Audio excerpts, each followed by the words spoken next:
নমস্কার বন্ধুরা, গল্পগাথায় আপনাদের সকলকে সাদরে অভ্যর্থনা জানাচ্ছি। একদিন এক গুরু তার শিষ্যকে নিয়ে এক গ্রামে গেছে। কিছুক্ষণ পরে পথের মধ্যে তারা ভীষণ ক্লান্তি অনুভব করছে। তখন তারা দূরে দেখতে পেয়েছে একটি কুটির রয়েছে।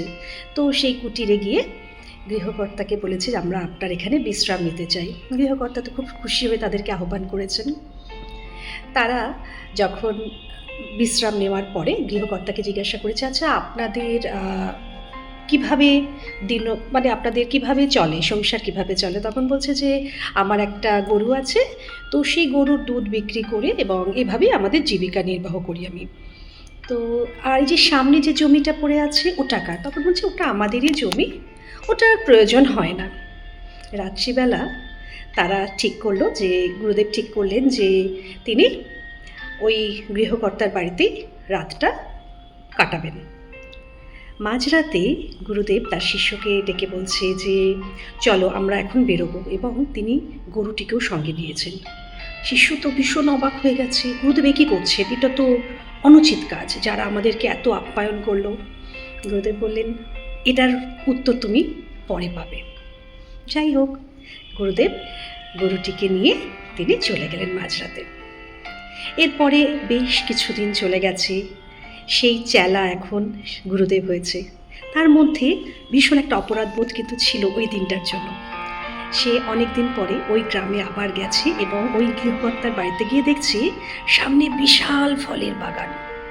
তিনি তখন গৃহকর্তাকে জিজ্ঞাসা করলেন আপনার এরকম, এবং সামনে বাড়িটাও তাদের ভীষণ সুন্দর হয়ে গেছে। তিনি তখন জিজ্ঞাসা করলেন যে আপনার এই উন্নতির কারণ কি? তখন গৃহকর্তা বললেন যে আপনারা যেদিন এসেছিলেন সেদিন তো কোনোভাবে রাত্রে আমার গরুটাও কোথাও চলে গেছে। তো তখন আমি কি করি, অগত্যা আমি কিছু টাকা জোগাড় করে আমার এই বাড়ির সামনে যে জমিটা ছিল আমি সেখানেই ফলের গাছ রোপণ করি, এবং তারপরে আমাকে আর পিছন ফিরে তাকাতে হয়নি, এবং এই ফলের বাগান থেকেই আমার এত উন্নতি। তখন চেলাটি গুরুদেবের সেই কথাটা মনে করলো যে তুমি কিছুদিন পরে এর উত্তর পাবে। মরাল অফ দ্য স্টোরি হচ্ছে, অনেক সময় না আমরা কমফোর্ট জোন থেকে বেরোতে চাই না, ভাবি যেটা আছে সেটাই তো অনেক, যেটা আছে বাবা যদি এটাও হারিয়ে ফেলি। কিন্তু আমাদের জন্য হয়তো অনেক কিছুই রয়েছে, আমরা গ্রো করতে চাইলে করতে পারি, কিন্তু তার জন্য অবশ্যই আমাদের কমফোর্ট জোন থেকে বেরোতে হবে। আপনি কি বলেন?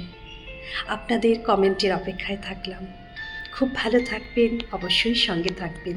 Thank you.